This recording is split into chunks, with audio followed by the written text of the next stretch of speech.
Hello everyone, welcome to Vindhi Ayurveda classes. आज हम रस शास्त्र का एक बहुत इंपॉर्टेंट टॉपिक पढ़ने वाले हैं, मूषा, है ना, जिसे हम क्रूसिबल बोलते हैं इंग्लिश में। ये बहुत ज़्यादा इंपॉर्टेंट है, हर आयुर्वेदा रिलेटेड एग्जाम में इससे क्वेश्चन पूछा ही गया है। ओके, तो देखिए पहले हम जनरल लैंग्वेज में देखते हैं कि मूषा क्या होता है।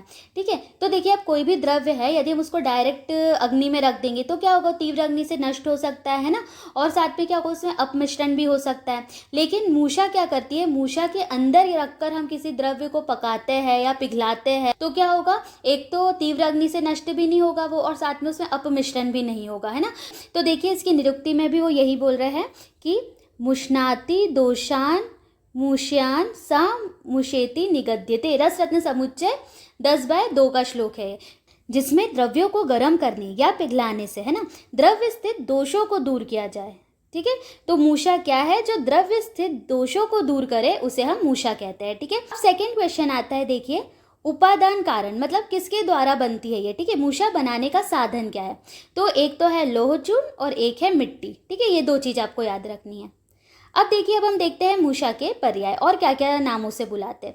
ठीक है, और क्यों बुलाते हैं। देखो सबसे पहले तो इसे मूषा कहते हैं, अभी हमने देख लिया कि मूषा क्यों कहते हैं, दोषों को दूर करने के कारण। अब सेकंड आता है कुमुदी।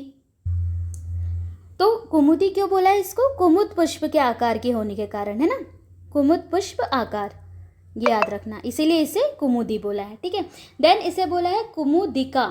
ठीक है, वो क्यों बोला है, अगेन वही कुमुद पुष्प के आकार के होने के कारण। क्रोंचिका क्यों बोला है, क्योंकि क्रोंच या जो सारस होता है ना, क्रोंच या सारस पक्षी के चोंच के समान भी इसकी आकृति होती है ना, इसीलिए भी इसे क्या बोला गया, क्रोंचिका। फिर बोला गया करहाटिका, जो स्वर्ण निर्माण हेतु यूज हो ना। करहाटिका क्यों बोला है, स्वर्ण निर्माण हेतु यूज होने के कारण।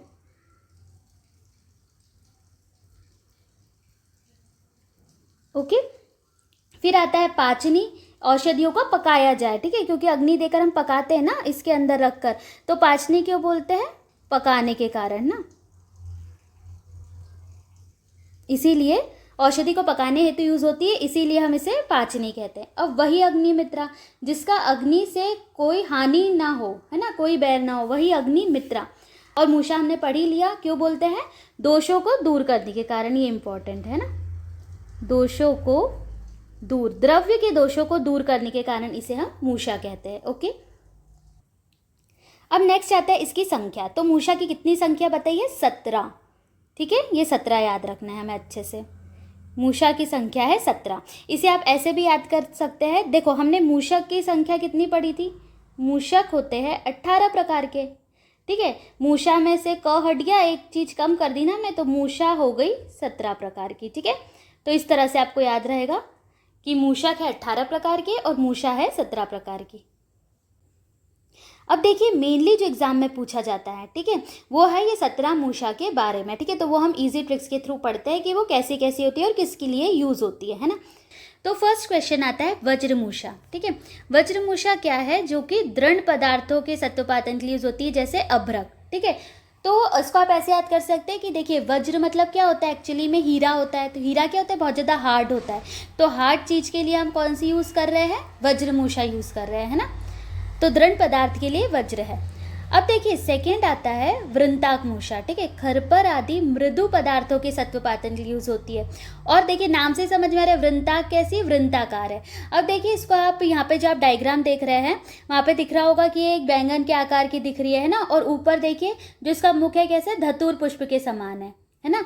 और एक और चीज़ याद रखना है कि ये जो इसकी नाल दिख रही है ना, ये जो लंबी सी लेंथ दिख रही है, दैट इज 12 इंच, और इसकी ब्रेथ होती है 8 इंच। ठीक है, तो वृंताक इसको आप ऐसे भी याद कर सकते हो कि जो धतूरे का पुष्प होता है बैंगन, तो कैसे होता है, सॉफ्ट सा होता है ना, तो उससे आप याद कर सकते हैं कि वृंताक मृदु पदार्थ जैसे खरपर आदि के सत्वपातन के लिए।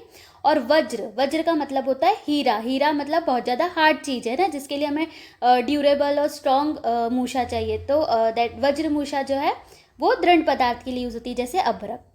अब देखिए थर्ड आता है पक्व मूषा, है ना। पक्व मूषा पोटली रस पकाने हेतु यूज होती है ना, जो नियामन संस्कार हम करते हैं पारद का, उसलिए यूज होती है। और कैसी होती है, कुलाल भांड रूपा। अब तीन चीजें इंपॉर्टेंट, एक तो पोटली रस पकाने हेतु, नियामन संस्कार, और कुलाल भांड रूपा। यदि हम आप इसका डायग्राम देख रहे होंगे तो ये कैसी दिख रही है आपको, एक घड़े के आकार की दिख रही है ना।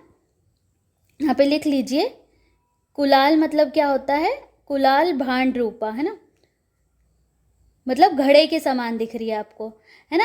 और देखिए बीच में जो दिख रहा है ये पोटली रस पकाने के लिए यूज़ हो रही है ना, इसमें पोटली रस पक रहा है, तो इसको आप इस तरह से याद कर सकते हैं, पक्व पोटली, है ना। कैसी पोटली है, पक्व पोटली। और इस डायग्राम से भी याद रहेगा कि पक्व मूषा क्या है, पोटली रस पकाने हेतु यूज़ होती है, और कुलाल भांड रूपा है ना। अब देखिए फोर्थ आता है महामूषा। तो जो महामूषा होती है ना, वो लोह अब्रक सत्व के द्रावण व पुटपाक हेतु यूज होती है और कूर पर आकार होती है। अब देखिए यदि आप इसका डायग्राम देखेंगे तो जो इसका नीचे का पार्ट है ना, तल पार्ट, वो आपको कैसा दिख रहा है, कूर पर संधि के समान दिख रहा है ना। जो हमारा एल्बो जॉइंट है उसके समान दिख रहा है नीचे का भाग, और जो उर्दू भाग है वो वृंताक बैंगन के समान दिख रहा है, ठीक है। तो इस तरह की जो मूषा होती है वो होती है महामूषा, है ना। किसके आकार की, ये कूर पर आकार है, ये इंपॉर्टेंट चीज़ है। और लौह अभ्रक आदि जो हार्ड पदार्थ होते हैं उनके लिए यूज होती है महामूषा। देन कम्स मल्लमूषा, ठीक है।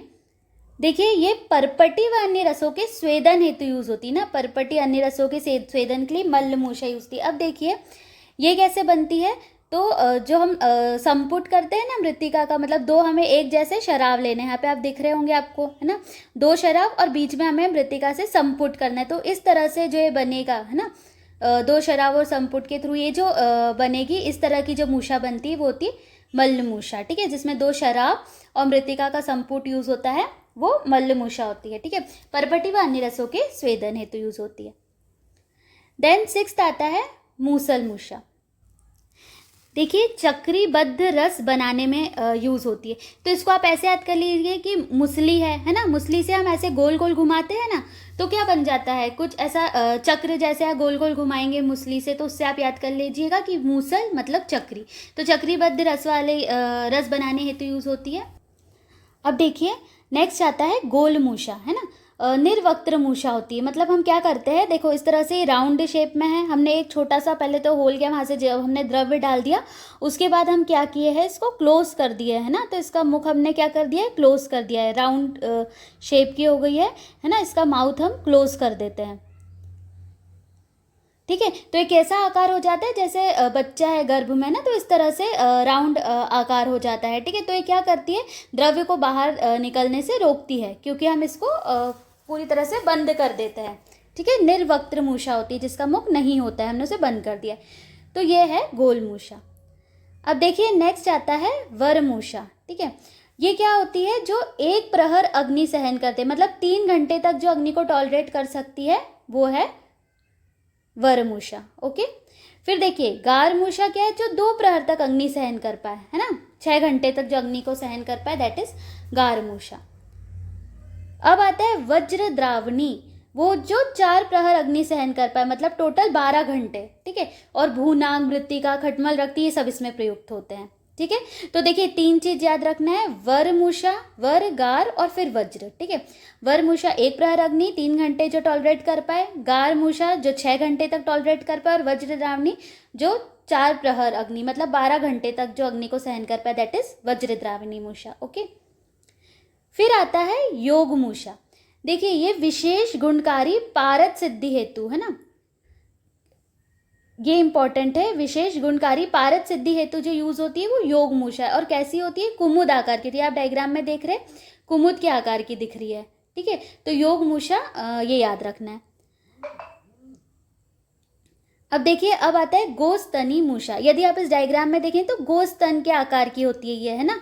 और ऊपर देखिए यहाँ पर एक शिखा चोटी युक्त ढक्कन भी लगा होता है ना, शिखा भी होती है इसकी। तो जैसे गोस्तन होता है ना, वैसी दिख रही है। ये किस लिए यूज होती है, सत्वों के द्रावण शोधन हेतु यूज होती है, ठीक है। तो ये हो गई गोस्तनी मूषा। अब देखिए नेक्स्ट आता है वर्ण मूषा, ठीक है। किस लिए यूज होती है, वर्ण उत्कर्ष हेतु, ठीक है।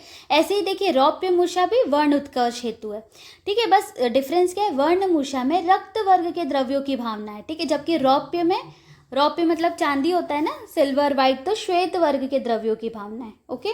और क्षिति खेचर लेपिता दोनों के लिए कहा है ना। अब देखिए नेक्स्ट आता है मंडूक मूषा, ठीक है। वो कैसी होती है, तो इसकी लंबाई चौड़ाई और गहराई होती है, देखो डायग्राम में दिख रहा होगा 6 6 6 है ना, और मंडूक आकार होती है, ठीक है। तो ये अच्छे से देख लेना।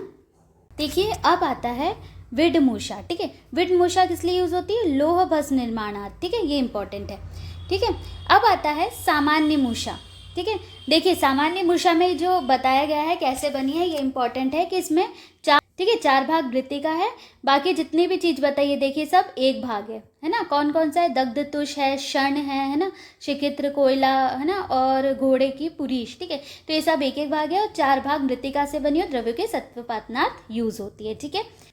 तो इस तरह से हमने जो 17 प्रकार की मूषा है ना, ये हमने अच्छे से यहाँ पर देख ली है, विद डायग्राम्स हमने देख लिया है, एंड विथ ईजी ट्रिक्स हमने लर्न करने की कोशिश की है। And this is very important topic from point of view of Ayurveda related exams. So do like, share and subscribe this channel. Thank you.